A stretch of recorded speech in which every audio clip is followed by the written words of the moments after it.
경부고속도로를 타고 쭉 내려가다가 안성 톨게이트를 나가면은요, 평택으로 가는 길에 광은 기도원이라는 곳이 있습니다. 제가 기도하러 이제 여러 번 갔던 곳인데, 그 기도원 옆에 세계 성막 복음 센터라는 곳이 있어요. 한 3층 정도 되는 큰 건물인데, 그 중간 2층에 뭐가 있냐면 성막의 실물 크기 모형이 있습니다. 그래서 들어가 보면은 큰 체육관 같이 큰 건물 이제 한 층인데, 그 안에 테두리가 완전히 쳐져 있고 이렇게 천막으로다가 다 지어져 있고요. 또 제단도 있고, 거기 이렇게 제사장 옷 입은 이런 모형이라고 그러죠. 마네킹 같은 거인데 이렇게 모양을 만들어서 다 해놨어요. 성경에 나오는 그런 규격이라고 하는 게 이제 예를 들어서 규빗이라고 하는 단위들이 있습니다. 근데 그 규빗이라고 하는 단위가 이제 사람마다 약간씩 사이즈가 좀 다르긴 해요. 학자들마다도. 근데 어쨌든 그걸 중심으로 해가지고 실측이라고 생각되는 사이즈로 똑같이 만들어 놓은 거예요. 그러니까 모형이 아니라 진짜 큰 규모로 되어 있고, 그래서 거기서 이제 일하시는 목사님이 계시는데 그 오전 오후 이렇게 시간마다 설명을 해주세요. 저도 갔다가 한번 들어가 봤습니다. 그랬더니 이제 설명을 쭉 해주시더라고요. 확실히 도움이 많이 되는 것 같고, 특히 성도들이라면은 한 번쯤 가보는 것도 꽤 좋겠다 하는 생각이 들었어요. 언제 기회가 되면은 같이 가보시는 것도 좋을 거라는 생각이 듭니다. 성경에 나오는 거를 이렇게 실물을 만드는 일들이 몇 가지가 있는데, 성막이 그렇고요. 또 하나가 방주를 그렇게 또 실물을 만들더라고요. 나중에는 아마 솔로몬 성전도 실물을 만들지 않을까 하는 생각도 드는데 잘 모르겠습니다. 성막은요, 출애굽 과정에서 아주 중요합니다. 뿐만 아니라 구약에서도 아주 중요한 위치를 차지하는데, 성막은 제사의 규례와 관련이 돼 있고, 또 율법을 담은 언약궤가 지성소 안에 있죠. 그래서 이 점에서 성막은 하나님이 함께 하시겠다는 언약의 표시고, 또 영원한 속죄 제사를 드릴 예수 그리스도를 예표하는 곳이기도 합니다. 그래서 많은 분들이 성막을 공부하면서 예수 그리스도를 발견하고 예수 그리스도의 은혜에 아주 충만한 그런 하나님의 은혜를 받는 그런 일들이 많이 있습니다. 그리고 또 신약에서 예수 그리스도가 어떻게 나타나는지 구약에서 그것이 성막으로 나타난다는 이런 대칭적인 것을 배움으로써 신앙에도 아주 도움이 많이 된다고 생각이 들어요. 오늘 성경에는 그 출애굽기 마지막 장 40장에 성막이 완성된 뒤에 하나님의 영광이 이렇게 충만하게 임하고 그 위에 구름 기둥이 이렇게 딱 내려오는 장면이 나옵니다. 그래서 이제 여러분들이 잘 아시는 대로 이 구름 기둥이 이렇게 움직이면 이제 성막도 다 접고 이동을 하고, 구름 기둥이 멈추면 그 멈춘 곳에 성막을 세우고 이스라엘 백성들이 거기서 이렇게 정착을 하는 거죠. 이런 식으로 광야와 가나안으로 가는 행진이 시작이 되는 거예요. 근데 여러분들에게 이제 이 말씀을 드리기 전에 한 가지 좀 알려드릴 게 있어요. 그건 뭐냐면은 회막과 성막이라고 하는 표현이 성경에서 자꾸 나와요. 그래서 회막은 뭐고 성막은 무엇인가? 오늘도 말씀을 보면 구름이 회막에 덮이고 여호와의 영광이 성막에 충만함에, 이런 말씀이 34절에 나오거든요.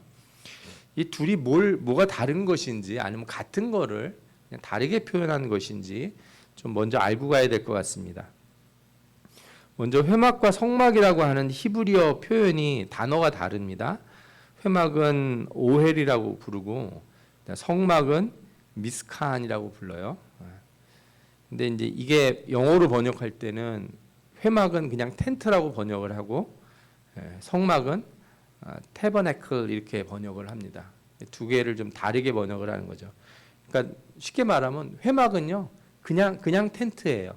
특별한 게 없는, 그냥 사람들 당시에 이동하면서 자기 위해서 졌던 텐트고, 성막은 특별한 이름이 붙여져 있는 거죠. 하나님이 명령하신 규례대로 지은 거니까.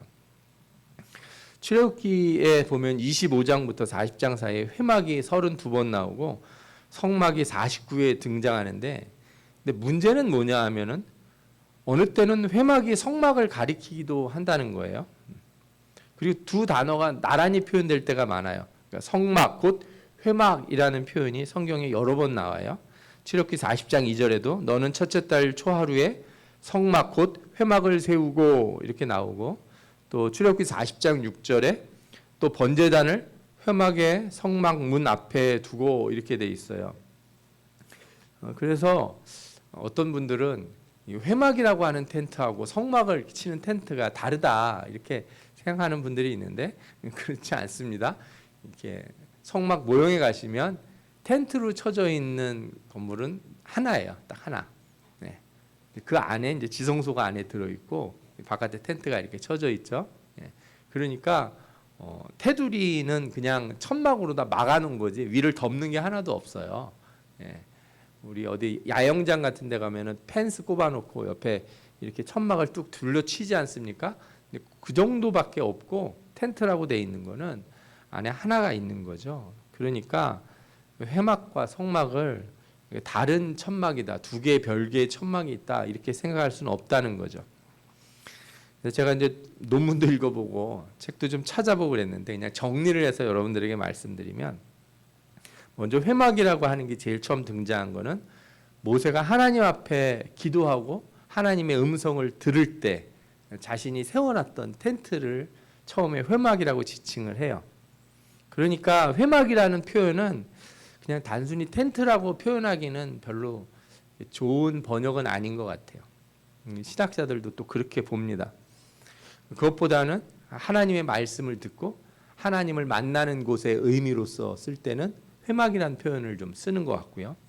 그 다음에 성막에 대한 규례가 지어지고 성막을 딱 만드는 순간부터는 그때는 모세가 따로 텐트를 쳐서 따로 하나님을 만나질 않아요. 별개의 텐트가 있는 게 아니라 성막 안에서 다 했기 때문에 그때부터는 회막과 성막을 같은 것으로 부릅니다. 구분할 필요가 없는 거예요. 여러분들이 회막과 성막이라는 말이 두 개가 나와도 같은 것이구나 이렇게 이해를 하시면 돼요. 단지 다르게 의미를 정할 때는 성막이 아직 세워지지 않았을 때, 하나님이 시내산에서 율법을 주셔서 성막의 규례를 다 주지 않았을 때요. 또 한 가지 우리가 이제 또 궁금한 게 생기는데, 오늘 말씀을 보면 성막 위에 구름 기둥이 이렇게 내려왔다고 그래요. 낮에는 구름 기둥, 밤에는 불 기둥이 있었다. 우리가 어렸을 때부터 많이 듣지 않았습니까? 이 부분에 대해서.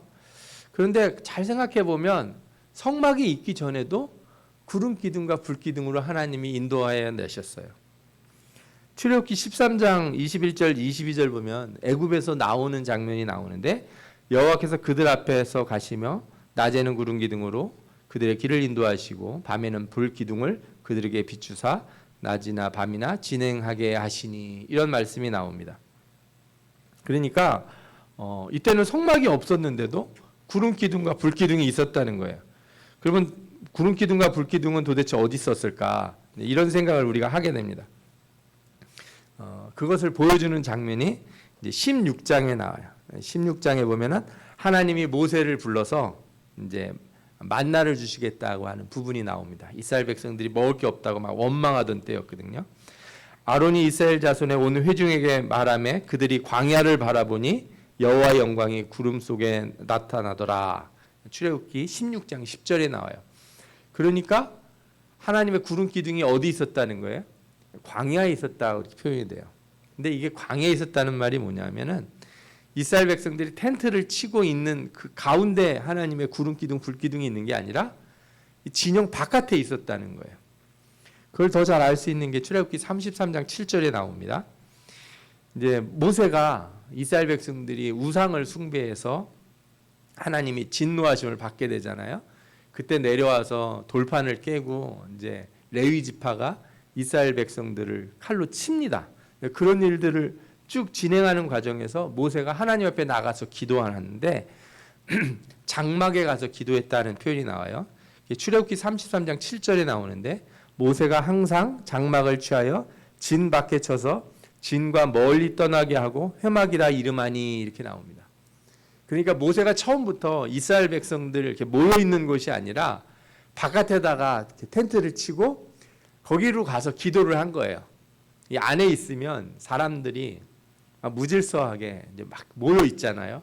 계속 모세한테 와서 물어보고 뭐 해달라고 그러니까 모세가 하나님을 만나기 위해서 어떻게 하냐면 짐을 하나 짊어지고서 바깥에 나가가지고 사람들 안 오는 곳에 텐트를 치고 거기서 기도를 했다는 거예요.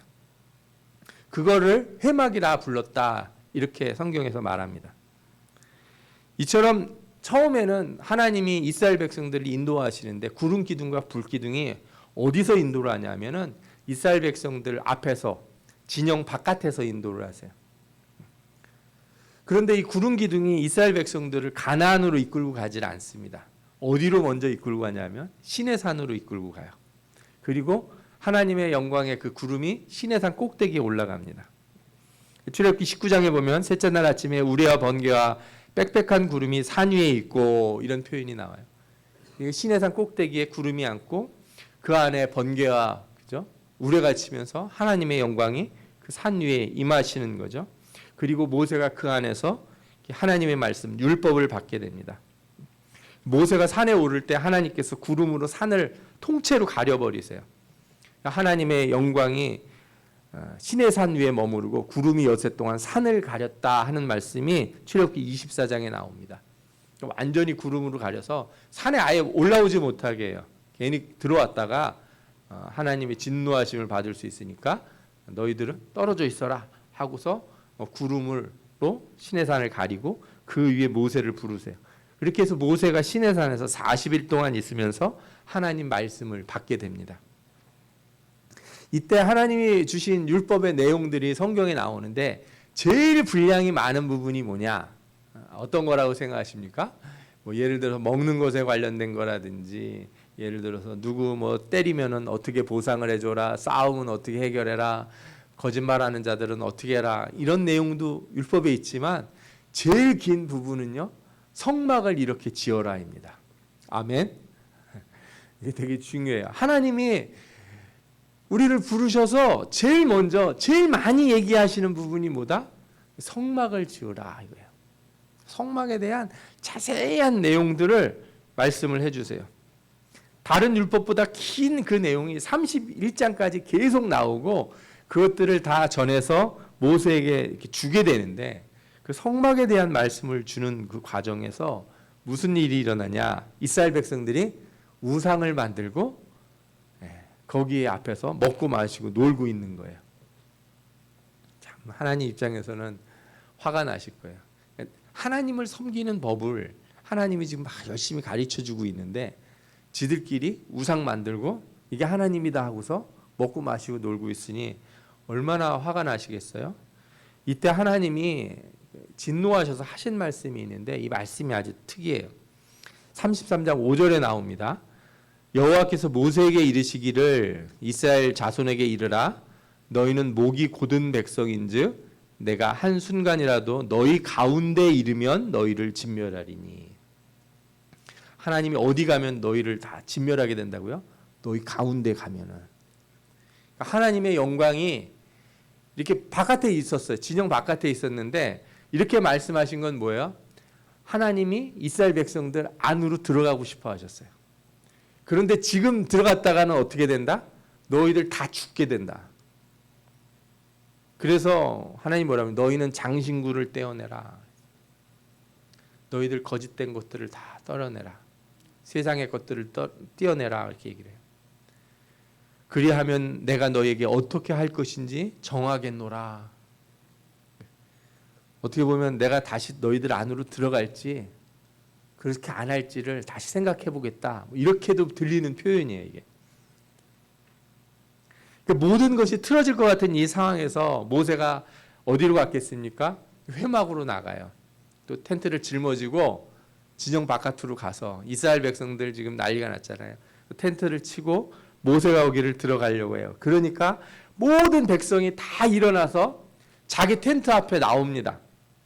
자기 장막문 앞에 서서 모세가 회막에 들어갈 때까지 이렇게 고개를 숙이고 있는 거예요. 큰일 났다. 모세가 들어가서 지금 뭐라고 하나님하고 말씀하실 텐데 가서 또 우리한테 무슨 얘기를 하실까 전부 이러고 있는 거예요. 그래서 성경에서는 그걸 뭐라고 표현하냐면 모세가 회막에 들어갈 때 구름 기둥이 내려 회막문에 서며 여호와께서 모세와 말씀하시니 모든 백성이 회막문에 구름 기둥이 서 있는 것을 보고 다 일어나 각기 장막문에 서서 예배하며 이렇게 나와요. 처음 예배라는 표현이 등장하는데 정확히 얘기하면은 모세가 회막에 들어가서 하나님 앞에 기도하고 하나님 말씀을 들을 때 이스라엘 백성들이 자기 텐트 앞에 다 서서 예배를 하는 게 기도하는 거예요. 자기 죄를 회개하고 하나님의 결정을 어떻게 내가 받아야 될지 하나님의 말씀대로 어떻게 살아야 될지를 이렇게 생각하면서 엎드리고 있는 거죠. 말씀들을 전체를 살펴보면 우리가 한 가지를 확실히 알게 돼요. 성막이 완성되기 전에 하나님의 임재와 영광을 드러내는 구름 기둥과 불 기둥은 이스라엘 백성들 가운데 있지 않았다는 거예요. 하나님은 아직 이스라엘 백성들 가운데 거하실 수 없는 상황이에요. 왜? 준비가 되지 않았어요. 여러분, 이거 정말 중요합니다. 내 마음대로 뭔가를 해가지고 하나님 내 안에 거하여 주옵소서 이렇게 하실 수 없어요. 하나님 우리 가운데 거하시는 건요, 온전히 하나님 말씀대로 행할 때 우리 가운데 하나님이 거하시는 거예요. 하나님께서 이제 모세에게 말씀을 하세요. 하나님 언약을 버리지 아니하시고 용서하시기로 하세요. 그리고 다시 율법을 주시잖아요. 그게 출애굽기 34장부터 쭉 나오는데 그 뒤에 내용에는 뭐만 주로 나오냐? 다 성막에 대한 내용들만 나와요. 다 성막에 대한 내용들이 핵심인 거예요. 성막과 제사장, 옷 입는 거, 복식 이런 것들이 쭉 나옵니다. 모세가 다시 하나님 앞에서 40일간 금식하며 언약의 말씀을 기록하고 십계명 돌판을 받고 내려오게 되죠. 이때 하나님과 함께 있었던 모세의 얼굴이 어떻게 돼요? 광채가 나요. 빛이 확 납니다. 사람들이 너무 무서워하는 거예요. 모세 얼굴을 보니까 피부에서 빛이 막 나는 거예요. 그래서 모세가 어떻게 하냐면 수건으로 얼굴을 가려요. 자기가 얘기할 때는 수건으로 얼굴을 가리고 회막 안으로 들어갈 때는 어떻게 해요? 수건을 벗어요. 하나님 앞에서는 수건을 벗고 사람들 앞에서는 수건을 썼다 하는 말씀이 출애굽기 34장 34절에서 35절 이렇게 나옵니다. 그런데 이렇게 40일간 하나님의 말씀을 듣고 내려와서 모세가 이스라엘 백성들에게 제일 처음 한 명령이 있어요. 그게 뭘까요? 그게 바로 성막을 지으라는 거예요. 성막을 지으라. 그래서 제일 먼저 하신 말씀이 뭐냐? 너희의 소유 중에 너희는 여호와께 드릴 것을 택하되 마음에 원하는 자는 누구든지 그것을 가져다 여호와께 드릴지니. 그러면서 성막에 필요한 재료들을 쭉 얘기해 줘요. 곧 금과 은과 녹과 청색 자실, 홍색 실과 가는 배실과 염소털과 붉은 물 들인 수양 가죽과 해달의 가죽과 조각목과 등유와 및 관유에 드는 향품과 분향할 향을 만드는 향품과 호마누며 애복과 홍패에 물릴 보석이니라. 성막을 지으려고 재료가 필요하니까 마음에 원하는 자들은 다 가져와라. 이렇게 하나님 앞에 드릴 자들은 가져와라 그래요. 그래서 그때 이스라엘 백성들이 하나님 앞에 예물을 드리기 시작해요. 35장에 보면 예물을 드리는 사람들의 그 자세가 나오는데 다 뭐라고 나오냐면 마음이 감동된 자는 자원하는 모든 자가 와서 이렇게 돼 있어요. 마음이 감동된 모든 자와 자원하는 모든 자가 와서. 그러니까 하나님께서 이 이스라엘 백성들에게 원하시는 게 뭐예요? 자원하는 마음, 성령에 감동된 마음으로 하나님의 성막을 위해 나와라. 성경에 마음이 슬기로운 모든 여인은 손수 실을 빼고 그 뺀 청색 자색 홍색 실과 가는 배실을 가져왔으며. 그러니까 이 여인들은 어떻게 하냐, 마음에 이제 온 거예요. 내가 저건 할 수 있을 것 같아. 그러니까 가서 실을 만들었어요. 그리고 그걸 가져와서 하나님 앞에 드리고, 또 35장 26절에 보면 마음에 감동받아 슬기로운 모든 여인은 염소털로 실을 뽑았으며. 마음에 감동이 온 대로 염소털을 가지고 실을 만들고, 저는 그걸 잘 모르겠더라고요. 양털로다가 이렇게 직물을 만들잖아요. 그거 되게 비싸다고 그러더라고요. 양모, 그죠? 근데 이걸 어떻게 꽈가지고 저는 만드는지 잘 모르겠어요. 하여튼 그죠? 그런 짐승 털로다가 그 실을 만드는 거니까. 그래서 그 감동받은 슬기로운 여인들이 그걸 했다는 거예요. 그걸 하는 방법을 이 사람들이 알았던 것 같아요. 또 29절에 뭐라고 나와요? 마음에 자원하는 남녀는 누구나 여호와께 모세의 손을 빌어 명령하신 모든 것을 만들기 위하여 물품을 드렸으니. 정말 하나님 앞에 마음을 다해서 성막을 세우기로 하는 사람들, 이게 성막이 만들어지는 거예요. 사람의 마음으로 만들어지는 곳이 하나님의 거하시는 곳이지, 그죠? 물질이나 무슨 돈이나 뭐 이런 거로 만들어지는 게 아니에요. 예전에 저 어렸을 때 다니던 교회 건축을 한 적이 있었는데, 목사님이 정말 이렇게 중요하게 말씀하신 게 있어요. 뭐냐면 일하는 사람들한테 절대로 이 성전 지으면서 담배 피고 술 먹고 하지 마라. 예전에는 이렇게 공사 현장에서 막걸리도 마시고, 그죠? 점심 때 뭐 일하다가 힘들면 나가서 담배도 한 대 피고 들어오고 막 그러잖아요. 그래서 공사 현장 보면 막 담배 꽁초가 막 떨어져 있고 막걸리통이 돌아다니고 막 이랬어요. 목사님이 내가 돈을 더 주더라도 당신들이 그 먹고 싶거나 담배를 피우고 싶으면 어떻게 하라고? 일 그만두고 이제 나가서 저녁에 가서 하더라도 이거 하는 동안에 여기서는 하면 안 된다. 목사님이 그거를 아주 신신당부를 하고 서서 지켜보실 정도로. 왜 그러겠어요? 그런 일하는 일꾼들의 손을 빌어서, 일꾼들이 모두 크리스찬은 아닐 수 있으니까 그럴 수 있지만 적어도 일하는 사람들이 그런 마음을 가지고 일해야 된다, 이렇게 본 거죠.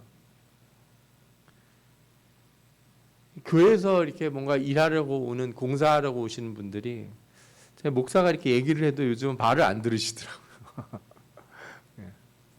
참 그런 거 보면 안타까운 것 같아요. 저는 하나님의 성전은요, 좀 기술이 많고 뭐 지혜가 뛰어난 사람도 필요하지만 성령에 감동된 자들, 하나님 말씀에 순종하는 사람들이 와서 일을 할 때 항상 좋은 결과가 나온다, 이런 생각을 해요. 작은 것이지만, 그죠? 좀 부족한 것이지만 내가 하나님 앞에 자원하는 마음을 가지고, 순종하는 마음을 가지고, 내가 감사하는 마음을 가지고 나와서 일할 때 하나님께서 그걸 받으시고 축복해 주시는 줄 믿습니다. 아멘. 또 모세가 그래서 일할 때도 누굴 부르냐? 하나님의 영이 충만한 사람들을 부르는데 35장에 이렇게 나와요. 여호와께서 유다 지파 홀의 손자여 우리의 아들인 부살레를 지명하여 부르시고 하나님의 영을 그에게 충만하게 하여 지혜와 총명과 지식으로 여러 가지 일을 하게 하시되. 그러니까 성전을 만들 때 하나님께서 영을 부어주시고 그를 지혜롭고 총명하게 하셨다는 거예요.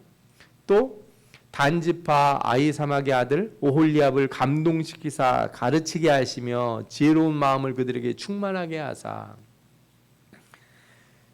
그러니까 저는 보면서 이게 내가 하나님 마음에 감동이 돼가지고, 하나님 참 교회에 이런 게 필요한 것 같으니까 제가 이런 거 하나님 앞에 드리겠습니다 하는 마음을 갖고서 와서 일을 딱 하는데, 성경을 보면은 어떻게 나오냐면 하나님이 영을 부어주셔서 그들의 마음을 감동시키셔서 하나님이 지혜롭게 하셔서 그 일을 하게 하셨다는 거예요. 이 두 가지는 같은 거예요. 이 신자는 내 안에서 오는 자발적인 그런 헌신의 마음을 뭐라고 생각해야 돼요? 하나님이 주신 은혜다. 아멘. 예. 내가 주님 앞에 나오고자 하는 이 의지가 나의 의지가 아니라 누가 주신 은혜다? 하나님이 주신 은혜다. 항상 이렇게 생각해야 돼요. 이렇게 마음이 지혜로운 사람, 하나님께서 지혜와 총명을 부어준 사람, 다시 말하면 성령에 감동된 자들이 성막을 짓는 일에 예물도 드리고 몸으로 봉사하게 돼요.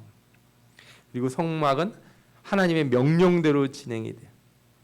제사장의 옷들도 다 그렇게 진행이 됩니다. 그래서 성경을 보면요, 다 뭐라고 나오냐면 여호와께서 모세에게 명령하신 대로, 여호와께서 모세에게 말씀하신 대로 이렇게 다 성막도 만들어지고 옷도 만들어져요. 성막을 만드는 가장 중요한 원칙이 뭐냐? 하나님 말씀대로예요. 아멘. 하나님 말씀대로 성막을 세워야지 내가 임시로 만드는 거는 이제 끝인 거예요. 언제? 내가 말씀을 받았다면. 성막이 그러면 이제 다 만들어졌을 때 어디다가 위치를 하게 됐을까요? 성막을 하나님께서 진영 중앙에 세우게 하세요. 출애굽기 40장 1절 12절에 보면은 둘째 첫 달 곧 그 달 초하루에 성막을 세우니라 하는 말씀이 나와요. 성막을 세우는데 기간이 얼마 걸렸냐고. 1년이 걸린 거예요. 정확히 얘기하면 1년은 아니죠. 왜냐하면 애굽에서 나와서 시내산까지 간 시간이 있잖아요. 시내산에서 다음 출발할 때까지 거의 이제 한 해를 꽉 채워서 거기 있었다는 거예요. 이제 애굽에서 나올 때부터 그러니까 거의 한 뭐 10개월 정도를 이렇게 시내산 아래에 있는 거예요. 그래서 애굽에서 나온 지 첫날에 성막을 딱 세워요. 1년 만에 성막을 딱 세웁니다.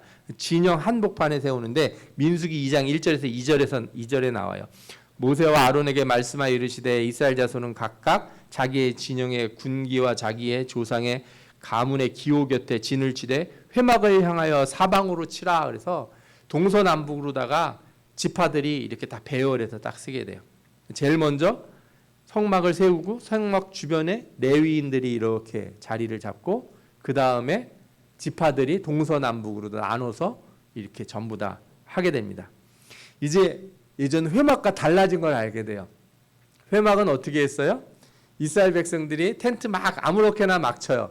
동서남북 가릴 것도 없고 자기들이 좋은데 좀 평평한데 저도 어디 가서 옛날에 텐트를 쳐보면 이렇게 백이잖아요. 바닥에 돌멩이 같은 게 있으니까 기울어진 데서 자면 어지럽고 그러니까 평평한데 막 좋은 데 찾아서 먼저 이렇게 텐트를 쳤을 거예요. 그렇게 막 우후죽순해서 텐트를 쳤는데 모세가 자기가 텐트를 하나 들고서 바깥에 나가서 회막을 세웠어요. 그렇게 거기에 하나님의 영광이 임했는데 이제 어떻게 바뀌냐? 진 중앙에 성막이 세워지고 거기에 구름 기둥이 임하고 이스라엘 백성들이 아주 질서정연하게 사방에 전부 다 텐트를 치게 된 거예요. 1년 만에 일어난 일이에요. 1년 만에 일어난 일. 말씀을 보면서 저는 아주 중요한 것이 있다고 생각이 들어요. 물론 먼저는 이 성막의 구속자적으로 예수 그리스도를 오심을 말씀하고 그리고 우리 가운데 임하실 것이다. 성령이 우리 가운데 거하실 것이다. 이걸 표현한다고 저는 믿습니다. 이건 아주 중요한 사실이에요.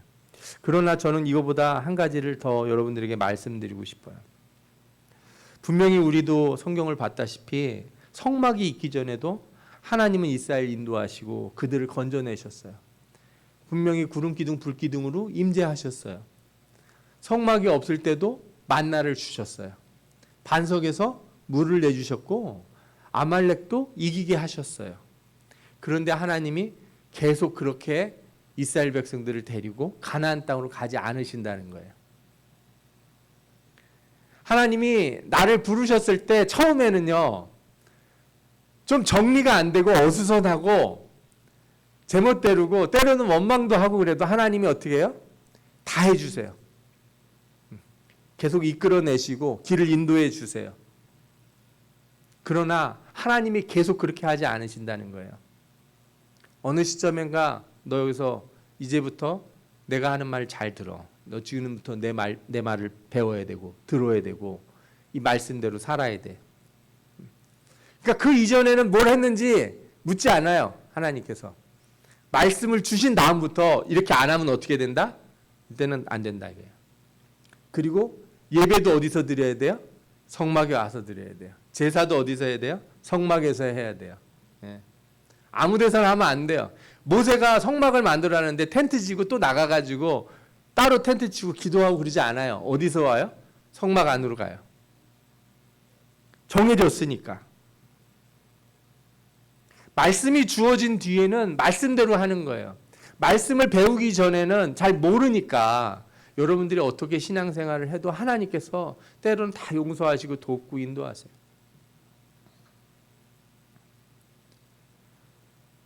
여러분들 예를 들어 주일학교 어린이가 교회 왔어요. 처음 교회 나왔어요. 엄마 아빠도 교회를 안 다니는데 교회 나왔어요. 저는 교회가 좋아요. 교회 와서 뭐 해요? 열심히 뛰어놀죠. 지하 예배당에는 아예 그래서 아이들 이렇게 잘 놀 수 있도록 공간을 아예 제가 만들어 놨잖아요. 아이들은 놀아도 돼요. 근데 여러분들이 이 성전에서 이렇게 자리 밀어놓고 여기서 노시겠다 그러면 어떻게 해야 되겠어요? 그럴 수 없어요. 물론 처음 온 분들도 그렇게는 안 하겠죠. 그런데 어린이라고 해도 시간이 지나서 말씀을 계속 듣고 배우고 알게 되면 그때는 어떻게 해야 돼요? 그 자리를 벗어나야 되는 거예요. 어린이의 때를 벗어나야 되는 거죠. 그리고 하나님의 인도하심이 내 마음 중심에서 일어나도록 해야 돼요. 처음에는 내 바깥에서 하나님이 내가 원하지 않는데도 나를 막 이렇게 몰고 가세요. 하나님이 나를 이끄세요. 내가 원래 계획하지 않았는데 하나님이 나를 이 자리까지 이렇게 이끄실 때가 있어요. 근데 계속 그렇게 갈 수 없다는 거예요. 하나님, 나는 잘 모르겠으니까 뭐 나를 어떻게 하시든지 뭐 한번 날 끌고 가보시든지 한번 해보십시오. 난 뻗팅기고 가만히 있으면 하나님이 이렇게 소 콧줄에 깨가지고 끌고 가듯이 우리를 계속 끌고 가실 것 같으세요? 그렇게 안 하신다는 거예요. 하나님이 제일 먼저 뭘 하세요? 부르셔서 언약의 백성이 되게 하세요. 정확히 얘기하면 계약서 내밀고 너 여기 사인해라 이렇게 얘기해요. 내가 너한테 복 주겠다고 여기 써놨다. 너는 내 앞에서 해야 될 일이 있다. 이제는 너랑 나랑은 이런 사이야. 어떤 사이요? 언약의 사이. 약속을 맺은 사이가 돼야 돼. 그렇게 아무 생각 없이 네 멋대로 하는데 그냥 복 달라고 그러고 만나 내려달라고 그러고 물 달라고 그러고 그렇게 계속 갈 수는 없어. 이제는 그때를 벗어나서 말씀 안에서 살아야 되는 거야. 하나님이 그래서 신의 산으로 이끌고 오셔서 그거 받기 전에는 출발을 안 하시는 거예요. 출발을 안 하세요. 성막을 제대로 세우기 전까지는 가지 않는다는 거예요. 너희들 지금 가면 안 돼. 이 상태로 계속 갈 수 없다 이거예요. 마음 성막이 제대로 세워지지 않았는데 광야 같은 이 세상길 너희들 그냥 또 계속 가려고 하는 거냐. 또 원망하면서 하나님 앞에 뭐 달라고 하고 뭐 하고 니들 멋대로 아무렇게나 막 퍼져서 살고 계획 없이 살고 그렇게 신앙생활을 하다가 갈 것이냐. 아니면 이제부터는 제대로 틀을 잡고 말씀대로 해나가게 살 것이냐. 이걸 우리에게 묻고 있다는 거예요. 여러분, 여러분들의 신앙이 몇 년이 됐는지 전 잘 모르겠어요. 어떤 분들은 오래되신 분들도 있고 어떤 분들은 조금 되신 분들이 있어요. 교회를 오래 다녔냐 안 다녔냐가 중요하지 않아요. 우리 자신을 돌아보고 우리 안에 하나님의 성막이 제대로 세워졌는지 살펴봐야 돼요. 나는 과연 말씀대로 사는 사람인가? 나는 언약의 백성으로 살고 있는가? 내 안에 성막이 제대로 세워져 있지도 않은데 내가 살고 싶은 대로 막 살면서 하나님 날 이끌어 주세요. 하나님 내게 복을 주세요. 내가 그렇게 살고 있는가? 하나님은 말씀이 똑바로 내 안에 이렇게 세워지기 전에는 너 지금 어디 뭐 하려고 하지 마라. 어디 가려고 그러지 마라. 계획을 세우지 마라. 이렇게 얘기하시는 거거든요. 구원의 시작은 외적으로 시작되지만요. 결국엔 내면 중심에 하나님의 성령이 임하는 성막이 세워져야지만 그때 진짜 우리는 광야로 나갈 수 있어요. 진짜 우리는 가나안으로 갈 수 있는 겁니다.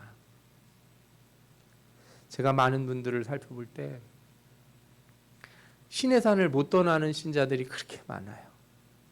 하나님이 부르셨는데 하나님이 구원의 길로 인도해 주셨는데 신의 산을 못 떠나고 있어요.